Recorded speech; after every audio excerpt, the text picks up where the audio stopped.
Hello everyone. Do you want to use PlayStation app on your PC for messaging, browsing games, or controlling your console? I will show you how to install and set it up quickly. So now let's get started. So the PlayStation app is designed for mobile. So you will need an Android emulator like BlueStacks or LD Player. Download and install your preferred emulator from their official website. Now once your emulator is set up, open the Google Play Store within it.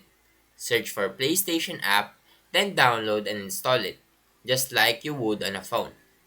Now launch the app and sign in with your PlayStation network credentials. This will sync your PlayStation data, giving you access to all the features. Now from the emulator, you can send messages, join parties, and even manage your game library.